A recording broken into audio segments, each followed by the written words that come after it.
สมาคมทุนเทียนมนุษย์กัมพูชี HRAC ជាឃ្លាំងវិជា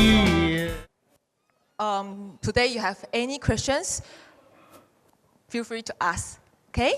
So, although I know you still have a lot of questions, but as a privilege for a moderator, so I'll ask the first question first. So now today, we hear so many speakers talking about HR because today we are from HR, we are focused on the HR, right? So we are very excited about going to change my company. We are very excited.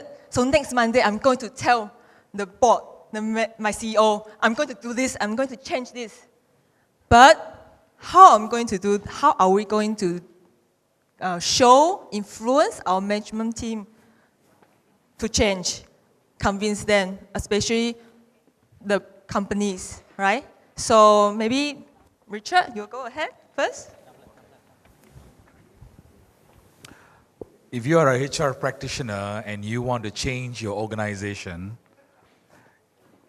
and if you want to go and talk to your CEO, you have to be able to be a very, very good salesperson. Because any change initiatives, if you do not get the 100% commitment and buy-in from your CEO and your top management, your effort to bring about change in your organization will be quite futile. You know, it will not go very far. You'll have a lot of resistance and roadblocks. Mainly the resistance will come from the top management themselves. So the CEO must be, in fact, the CEO should be the one to come and tell you, look, let's do some reorganization, some change. But if you want to go and convince them, if you don't get the buy-in, it is going to be difficult. To the question of buy-in and HR being a business partner, let's combine these two together. Let me give you one very interesting opportunity. Mr. Yang Navut has either intentionally or accidentally opened a wonderful door called mergers and acquisition. Why I'm saying that is because from 1995 to 2005, in Malaysia, we had a wave of mergers and acquisitions. Pre-merger, at the point of merger, post-merger, town hall meetings for communications. We had to form a steering committee and an HR integration team. You know, that's where the board of directors and the CEO looks upon HR, please guide me. What do I do with the people? And HR can play a very important role. So, like Malaysia, Cambodia is following the path where you have perhaps, I don't know, too many banks, too many finance companies. Watch out. Because capitalization is going to be a big issue. Usually undercapitalization. I'm talking financier. But when they merge, what do you do with 2 HR managers, 2 finance managers, 2 production managers? The selection process is going to be a big headache, and more so with unions. We had to follow and work around the labor laws and the union stuff. It's exciting times actually for Cambodia. It is sure to come as a wave. So looking at the future of HR, this is it. It is already arrived on Cambodian shores. Maybe it's at Tonle Sap right now, but coming down the Mekong to Phnom Penh. You know what I mean? So be prepared for that. Over to you. Let's go. Oh, it is on. There we are. It's a question I've heard asked many times before. And it's not only about HR practitioners, it's about anybody that has an idea that can help improve their business, that they believe can add value to the organization. One of the things you've got to remember whenever you go to your manager, to your CEO, to your business owner, with an idea or a way to improve the business, if you just go and say, we can do this better, what you're doing is you're going with a complaint. You're going with a problem. Your CEOs, your managers have enough on their plate. And you're going into their room and saying, we can do this better. He's just going to turn around, or she's just going to turn around and go, I've got enough to do, get out. That is what happens most of the time. The best way to do it is invest in your idea. And that is to do your research. If you believe in your idea enough, look at how it can help change the business. How much value? I gave you in my presentation some figures. So how financially will your idea help the business? How will it help improve customer service? How will it improve quality? And at the end of the day, how will it help to increase revenue? Then present it as an idea to the management. Say, look, I heard this is an issue. I've got this idea. I just want 5 minutes of your time. Can I just share it with you? Then what you're doing is you're going with a solution, not a complaint. So if you go to your boss and say, I've seen this is the solution, this is the result, possible result if we get buy-in, what do you think? You've got far more chance of winning because he probably never even thought of the idea or the solution, but he knew the problem was there. So you're doing two things. First of all, you've changed the complaint to a solution. Second thing is you've then helped your management find a solution to a problem they already knew, and you win extra brownie points. So to bring it into conclusion, don't go to management with an issue, go with a solution to the issue, and you get far more win. Okay, thanks, Richard. I think I have the same view like what Richard said, going with solution or suggestion rather than bringing the complaint and issue. Let me give the real experience I had when I had a merger, second merger exercise in 2012 with StarCell and Smart. You know, Smart management at that time does not believe in developing people, because 2012 is the booming of telecom. The average working seniority is 7 months. In two years, people work for 4 companies. So they'd say that, how come I invest on training? Because people moving around, double pay, triple pay. Okay, so after the merger, our organization became from 300 to 500. That is like a medium organization. So, there's 2 kinds of managers. Manager from Smart and manager from StarCell. And they have different, approach. They have different wordings, leading the team. Sometimes the manager of Smart manage the staff from StarCell. The manager of StarCell manages, staff from Smart. So then they are not really, aligned with the common wording and the behavior. So what I did is that, the CEO of Smart at the time, he was very tough, but he's very good CEO. I really, very straightforward, clever, fast. I really appreciate him. But he does not, so far, in the previous experience that he had in Cambodia, he does not see any value training, investing on people. So what I did is that one day I meet an overseas trainer from Malaysia. He's from Penang. I see he's very good motivational speaker. Really, really inspire people to change, from an inside out, get a buy-in and motivate people. So I see there's a need in my organization, in Smart after the merger. I say, if there is no such kind of training, even I try my best for that 6-7 months on merger, it's gone, it's nothing.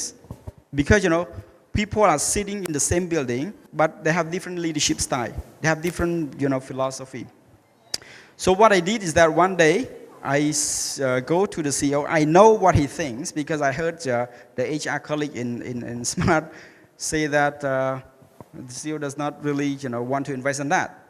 So what I did is that I just raise my goal there. I just say like, now the merger complete. The organization is 500. Now we have 40 people, managers, okay, who are mostly department managers. And then they are leading our 500 employees. So I asked him, what is his view? What he's planning to do. I see the issue that I see here is there's no common alignment on leadership. There's no leadership alignment. So I gave him 3 choices. Okay, I say I have some idea.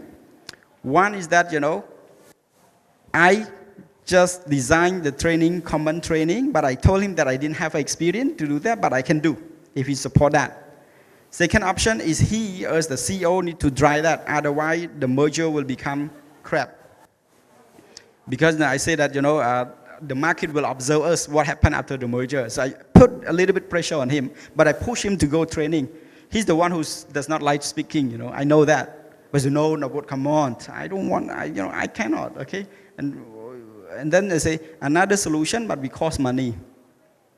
Is that, you know, is one time we do the try, we invite like, we invite trainers from outside. I know he's very good. So he said, no, you know, he asked me the cost. How much? I say 10,000 for the fee. But for the, you know, the event, the team building, etc., this 3,000 more, this, you know, 13,000. So come on, the cost is a lot. I said, it's okay, I know it's a lot, but emergence, if we don't fix that, people will leave us, is more. I said, okay, why don't you meet the trainers? So I invite the trainer and him and me sit together, but I align with the trainer already. What his personality, what is, you know, the wording, how he thinks. So the trainer knows him. We align that, then, you know, the trainer start to talk. From 30 minutes to 2 hours with the trainer. You know, because the trainer is a good coach. He's an author who write like Coaching for Breakthrough, the book. He's a good coach. So he asked some, you know, question, buy-in question to make him accountable and responsible. You know, after meeting the trainer, he come back to me, he say, no, can you speak to finance? Okay, have we booked this money on that? Then I speak with finance, he said, no problem, okay, because finance is after the merger, he does not know what is the cost of pill so much, yeah. So we decided to fly 40 managers in 2 airplanes to Siem Reap, staying in a 5-star hotel, do a good team building and all the things, you know. But for the risk, we need to separate the flight, you know, do not sit in the same plane. So after the training, I asked the survey because he is the person who really want to see what is the cost, you know, and how it impact, right? Because I promised him that. So I do a survey, which is a, you know, survey monkey survey, something online, which is free. So I did, and I do. You know, there's 98% satisfaction of that change. They say the very good training and people are fun, are happy together. He see that in his smile. I say, no, when the board is coming, because we do the board retreat, I will present it. How do you think? He said, okay, it's good to present. You know that he got buy-in because he went training as well. In the training, we do the same topic and he participated. Now, coming that experience, the answer, the question that how can we convince the manager? From that experience, I think that first we come with solution, give him options. Because he's the decision maker, right? But we give solution, but we know the technique. Sometimes we do not just go straight ahead. We know what is the objective. Okay? I like what Richard is saying. We do not challenge the boss, but we challenge the idea. Because my purpose is to be accountable to what the project have done. But this is one thing that if it does not happen on training, all my merger project is gone. That's why I'm trying so hard to push that. That's why now after that one-time training, he said, now what, let's do it every year when we do. Now, you know, 5 years, he keeps still doing it. Even I left the company, but still doing it. It becomes like an annual retreat already, you know. That is the answer. Thank you. Thank you. Thank you for the speakers. I think mostly is showing the value to get the buy-in, right?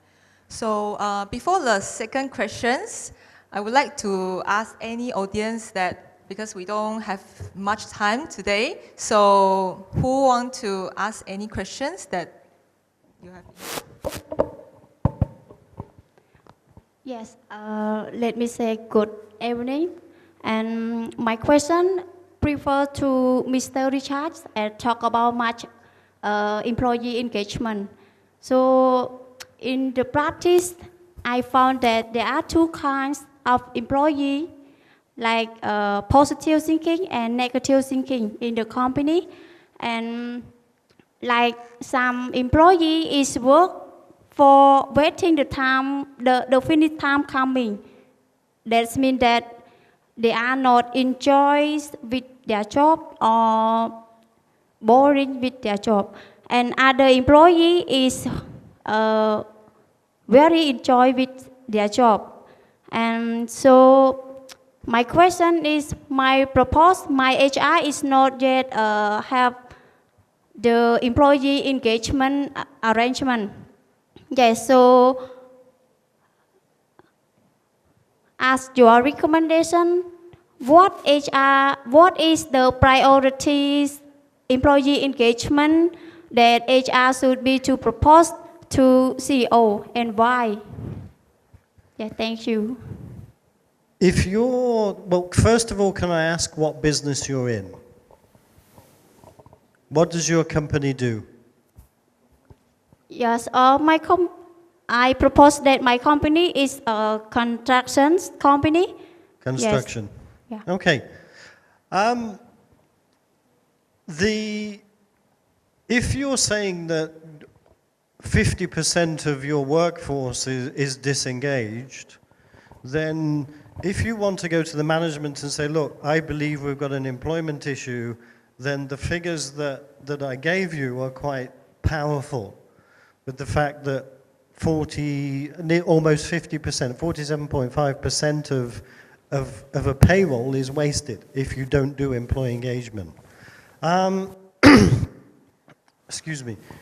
If I look at that particular case, so if you're saying you've got one person that enjoys their job and another person that is watching the clock and can't wait to go home, then there's an emotional issue.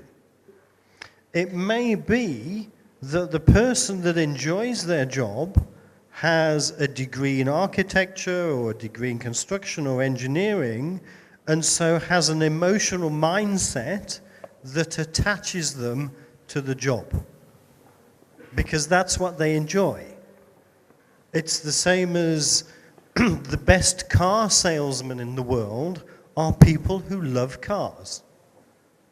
There's no point in asking an environmentalist who believes that cars are petrol-guzzling pollution monsters to go and be a car salesman, because he won't be successful.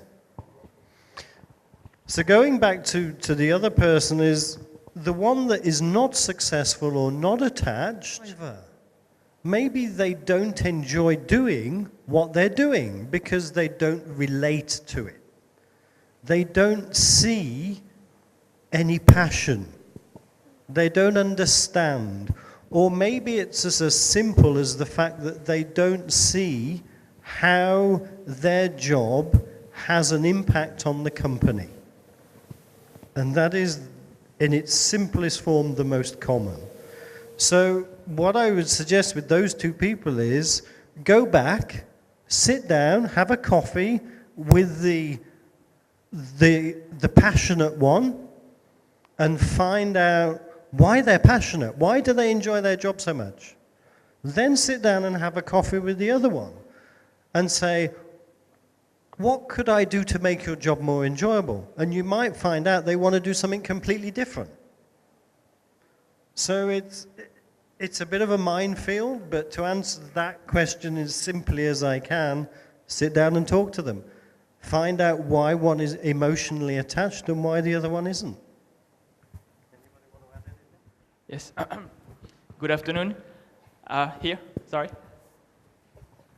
So the question I have is that I've got two scenarios to propose to the panel. The first scenario is, let's consider that the HR is already a business partner. The CEO and the management team have approved that we need to grow the company. What should be the 3 top KPIs to be given to the HR so that they are accountable on it? So that's the first scenario. Second scenario, it's time of crisis. company is going very bad, layoff or cost cutting is required. What would be then again the top 3 KPIs for the HR to be helping to go through those periods? Thank you. Interesting. Thank you. It's a very good question. Normally, I didn't hear such good questions often. A scenario is that an HR is a strategic partner already. Okay. There are 2 scenarios. One is what is the KPI of that HR business partner, if I repeat correctly. Another one is the company is going in a worse situation. We need to cut the cost. Okay. So frankly, I used to be in that situation. But first, there is a good scenario that HR is already a strategic partner, right? So to me, the KPI is, what is the KPI of the management? Say, for example, the KPI of the CEO is the EBIT, earning before interest rate and tax. Example, the EBIT is 2 million, okay, for the CEO. So HR should have that kind of EBIT as the KPI. Maybe not the whole, cascading KPI, but a shared KPI. Okay, so why HR need to get this EBIT as the KPI? Because, it need to link how, HR link with the business performance. Because if we treat HR as a business partner, as a strategic partner, if they give HR the KPI of making payroll on 25th or 30th every month, it does not impact to the business so much. So first, HR need to have the same KPI as what commercial people do. Second KPI, another type of KPI, what I'm talking is KPI framework, okay? One kind of KPI is business related, commercial related KPI to the HR business partner. Say, for example, EBIT, or you have net operating cost example. The second one is the HR initiative KPI, which HR business partner need to think what kind of initiative or project that they have created during that year that can have the impact to the business. Say, for example, last year we have a sale of 2 million. And then this year we have the same sale workforce, but we want to increase, sales, right? Then the sales turnover rate is 10%, for example. Okay, we want to go deeper. So what is the initiative or HR project to have these retention programs to that specific salespeople, for example? So the KPI should be, business-related KPI, which link to the KPI of HR, and then the KPI of HR initiative or project inside. Okay. If you work in a group, you should have also group HR KPI, something like this. So end of the day, you will see the KPI of HR as a strategic business partner is not only the KPI of HR, but the KPI of the business. Okay, that's the first scenario. I'm sorry, it takes time. The second scenario, in the worst case, sale is not performing, the company is really this, we need to do cut costing. To me, if I were that situation, I need to understand why we need to cut the cost. How many percent? Is there any other solutions? Okay, so when we cut the cost, I think cutting the cost is the last choice, right?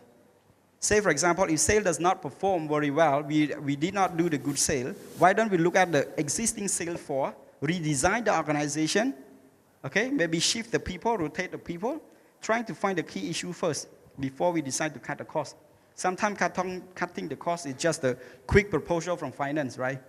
Finance say, okay, no, come on, a lot of expense, cut. Okay, that is normally I challenge with finance managers before they cut the cost, right? So if we spend, $2,000 or $20,000 per year, but the sale increase 10% or 5%, why not, right? So I need to challenge first why we need to cut the cost, but if we have to cut the cost, I need to do the first organization redesign. Now, in the business plan, there are only 2 kinds of categories. Either you're growing or you're declining.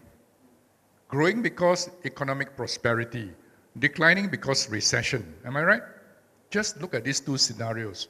When it is growing, your KPIs is going to be very interesting. That's called the vertical KPIs. What the CEO wants, you implement, which is, I had one case where the company has instructed been instructed by the board of directors to sell the assets of the company, which is a water company that supplies water for drinking. You know? And the sale is 120 million in our currency. Finance has got that KPI now to capture 120 million EBITDA, earnings before interest, tax, and depreciation. Here I'm talking accounting. HR got to make sure the water asset goes without any union problems. There's on terms and conditions of service, no less favorable. It can be better, but must maintain equality. So between finance and HR, that's what we call the horizontal KPI, which is called the shared KPIs. So there's a vertical KPI from the CEO and the board, then there's a horizontal KPI. So in a bad time, and there was another case where they want to close down a hotel operations of 120 employees. That would result in a savings of probably $300,000 per month, 3.6 million a year. So the KPI of finance is make sure you get the money by cash or by loans or whatever advancements. Human resource, appease the unions. Give them a retrenchment benefits that is better than a market rate. Spend that money, but it's an investment so that there's no headache, there's no bad reporting in the press, there's no persecution from the labor department. You see how they are now moving? This is called high impact KPIs. That is what I mean by being a business partner. And these are real cases that we were involved in.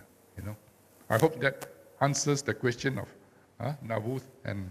Yes.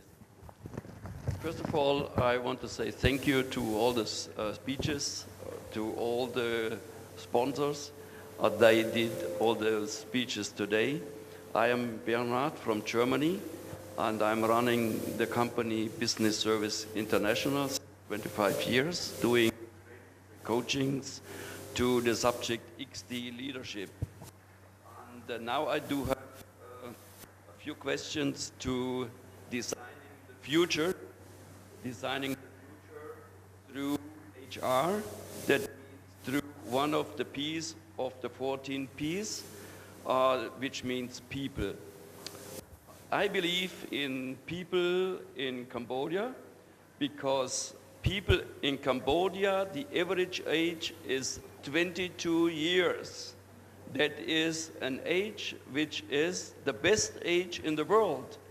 So, and my experience in Cambodia since '92, that was first time when I touched the bottom of Cambodia. This experience with people in Cambodia for me is a very, very good experience. Not only experience, it is a feeling. And the feeling is based also on the facts. One fact is 22 years average age in Cambodia. That means, my question is, how attractive are Cambodian people to the world? The average age in Germany is 47. That means if we talk about a portfolio, if we talk about an HR portfolio, you can make Germany younger if you go there. You can Germany make younger if you do services to Germany. You do not must go all of them to Germany. You can do services online. For example, in IT. For example, you can do services for people in tourism. They come to your country, and my experience is you do a very good service.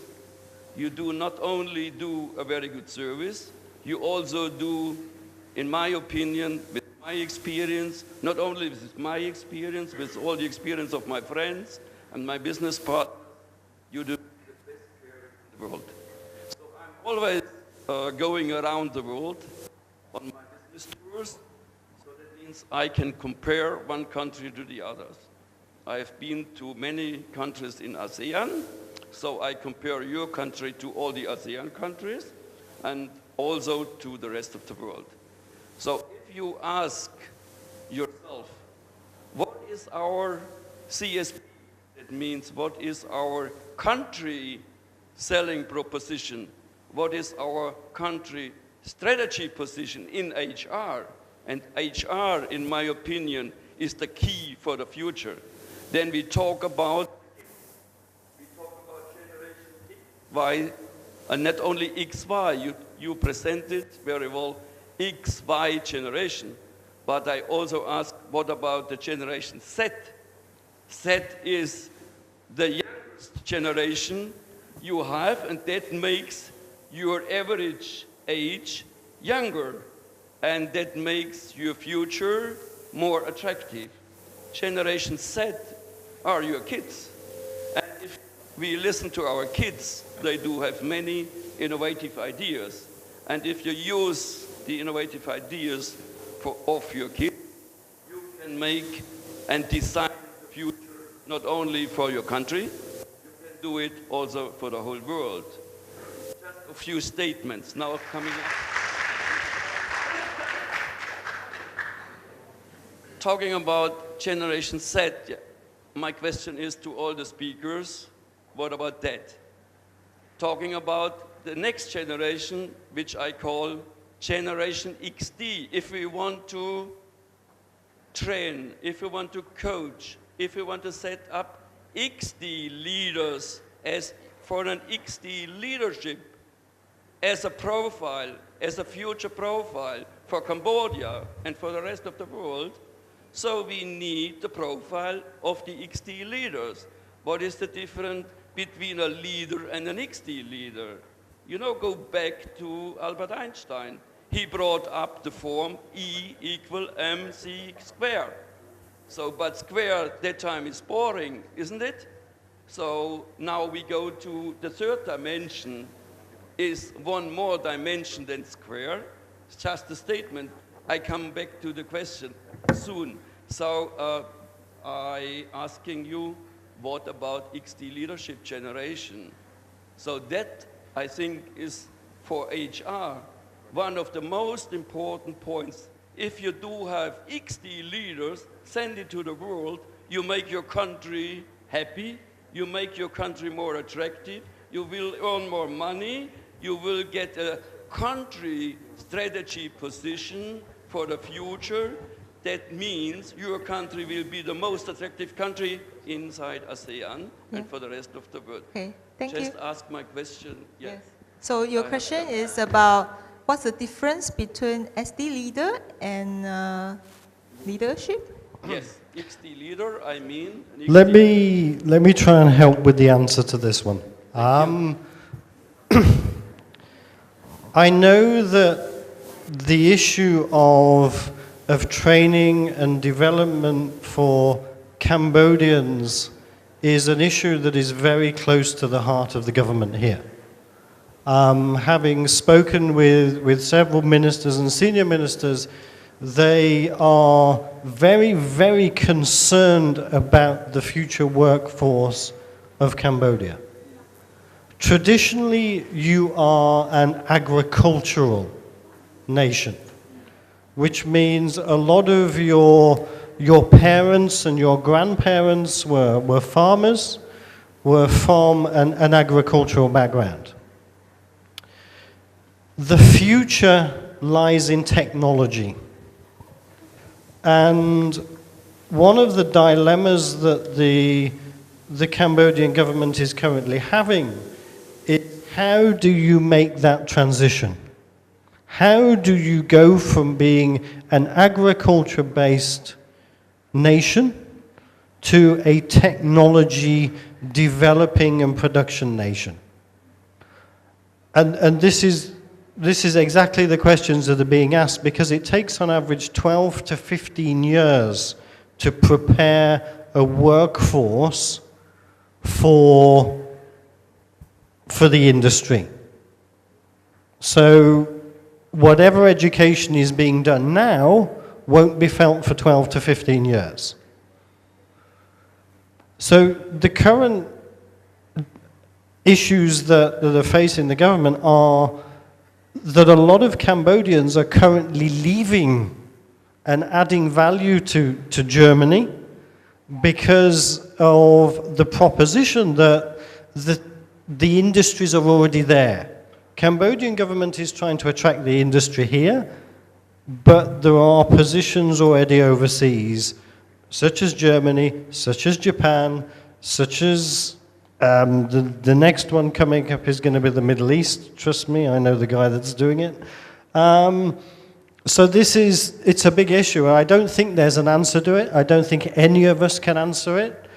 The Cambodian government, from the Ministry of Commerce through to the Ministry of Education, etc., are asking themselves the same question and trying to reach that solution. So, does anybody want to add to that, or? Thank you. So, yeah, last question maybe because of the time. Thank you for giving me a chance for the last question. Two short questions, but first accompanied by the observation. If I'm not mistaken, the most difficulty in human life is to deal with living things, especially human beings. It's very complicated, very tough job. I appreciate very much to all the speakers in the morning until now, sharing good practice, lesson learned, positive things. But what I'm going to ask now, a bit sensitive, very simple question, but it's very hard, because a human being doesn't want to talk about negative things, about the failure, but appreciate and very bright to talk about success. So from the corner of HR perspective or profession, what is the suffer experience or lesson learned that you would advise the audience to know ahead and prepare to address that thing? In the past, it's more about IT, information technology, but what will be the confrontation or challenge for the next 10 years or 20 years, which is a period of DT, digital technology? Thank you. I will try to answer the first part. Surprisingly, the questions in the afternoon are much more complicated than the morning. Had I known this, I would have sat there. Just now, a gentleman said that the average age here is 22. Well, around there, okay? This is a beautiful age for you to learn to make mistakes. Our life expectancy today way past 75 up to 80 very easily. If you are around 22 now, this is the best time for you to make mistakes, because these mistakes that you do in trying in whatever field that you are in is going to make you become stronger. What doesn't kill you makes you stronger. And you must not be afraid to make the mistakes, as you will make mistakes in trying to do new things. Whatever the wave of change that happens from IT to digital, we have no idea. As we speak now today, technology is already in existence that can feed every child, woman, and man in this world. There shouldn't be anybody starving at the moment, but yet there is around the world. It is people who will learn to empower themselves from within, find the biggest courage to try new things, to make mistakes, learn from it, and keep moving. One of the good things about Cambodia is that many of you may have lost role models because a huge chunk of population was wiped out, which makes your internal operating system more fluid compared to those people who have particular role model. Their internal operating system is much more difficult to change. So my advice to the youngsters is that all of you have an operating system in your head. It may not be Windows 7. It could be Windows 95 or Windows XP. But you all have your own model. In order for you to expand yourself, put your operating system aside and become open source. Stop judging others for what they are. Look within yourself and expand your core. When you expand your core, your opportunities will come towards you. It's like breathing. We don't breathe one way. We breathe in and we breathe out. But how far do we breathe out? The further you breathe out, the further you breathe in. That's why breathing is such a simple exercise, but breathing is the one that connects your external and your internal. The deeper you go within, the further you go outside. But it has to start from you. That's the first part, I think. Anybody wants to add second part?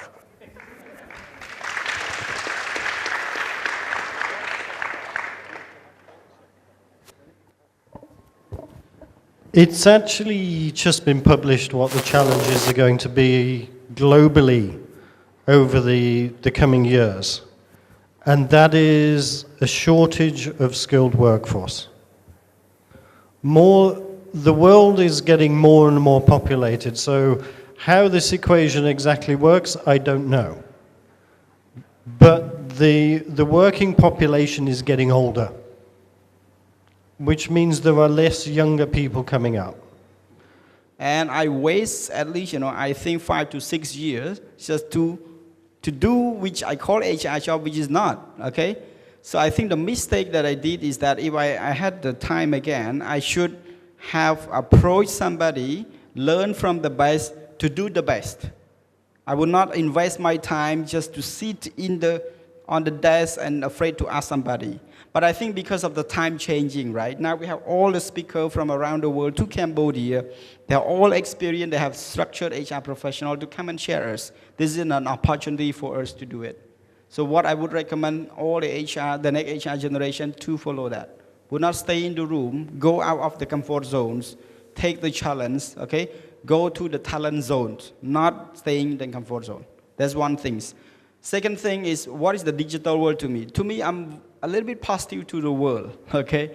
I'm not so much focusing on my time and effort on the concerning, but I must spend more time on what I can do to the coming worlds, and I can prepare myself, which may be referred to what Richard said in briefing in and briefing out. So digital world to me is very positive from HR professional. Right now, I don't need to go to Switzerland just to go for training, okay? Right now, I can check all the attrition rate in just one click on my mobile phone because of that digital data. I don't need to sit and, key in on the Excel anymore because all the systems have been set. If you ask me what is the attrition rate of sale this month, I can check to you immediately. So to me, all this digital world is very beneficial for the HR professional. And I'm looking for more modernized on that in the world. Thank you. One last point, if I may. We are living in a world where digital world is just an enabler. Remember that. It is meant to get rid of administrative work, data crunching, and all that. Nothing more than that. Strategic thinking must be still in your brains until artificial intelligence takes over. I do not know when. Already here. So what you should do is reinvent yourself as HR. I used to be from finance, and I moved to HR. So it's structureless now. Finance can move into, and HR can move into finance if they do enough accounting, Production people can also be HR. It is now the world of multidisciplinary approach. Old-fashioned word, but very relevant. What is needed right now? When you do like mergers and acquisition, which I always love because that's where you're tested to the limits, of finance, law, unionism, industrial relations, and everything in HR. That's the complete HR person, So learn to reinvent yourself. Don't be the classical HR. Be the new HR man now, That's my advice to you. And you need to know a little of every field. Enough to do your work. All right? So so I don't want to gaze at the crystal ball about Generation Z or Z-1, Z-2, but as each stage goes in a life cycle of work which is between 10 to 15 years, start reinventing yourself. Is that fair enough? Okay. one step at a time. Thank you. So today, thanks for everyone's time and your attention. So I may invite each of the speakers to give the last advice to all the participants before we finish today.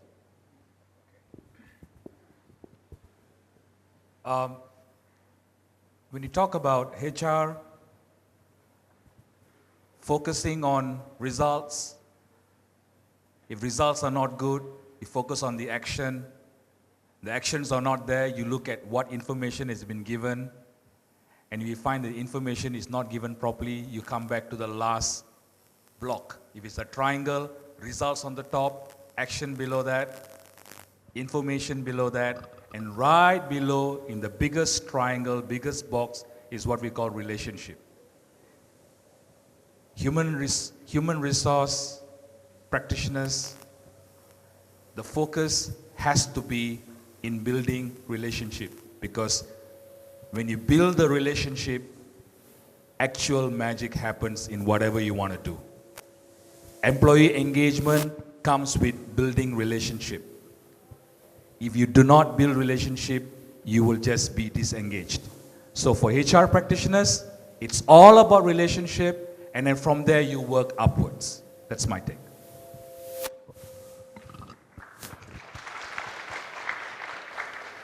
Now, practical HR is like this. It's human resource equals to human relationship. Agreed fully. So tonight, be at peace with your wife. Merger, oh, sorry, I don't mean that.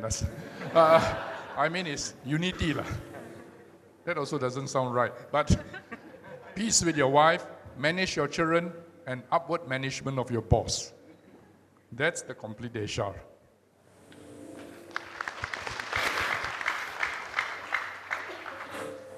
I'm not going to make a comment on HR, even though this is a HR Congress. I'm going to make a comment on Cambodia. One of the things I've noticed about this amazing country is that Cambodia and Cambodians, you guys, have an amazing passion, and you are proud of who you are and your nation beyond any other country I've seen in Southeast Asia. Your country is moving at an alarming rate. Do not let go of being Cambodian. Stay together as a nation and take your country forward, and as HR practitioners, take a lead in that to help your country to get where it's going. And you will fly, and good luck to you all.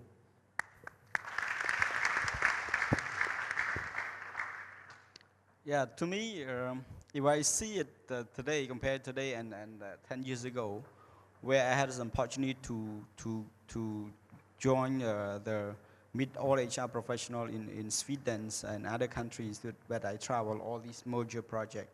You know, when they were talking all that word, you know, strategic and something, I don't know anything. I just observing them. I say, I wish that I can talk like them. But today, I use that words. And my philosophy is to grow and contribute. I don't know that I grow, how far am I, but I feel like I gain something from that, you know, outside world. And I want to contribute to my nation. That's why my passion to create this HRAC is nothing, in fact, but just to share this to all my nation and to all my friends here.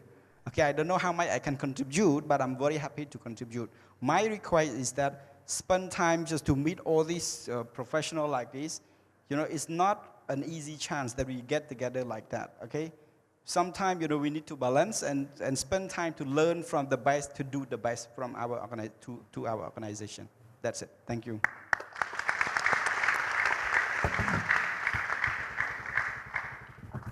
So thank you, everyone. So have a good weekend.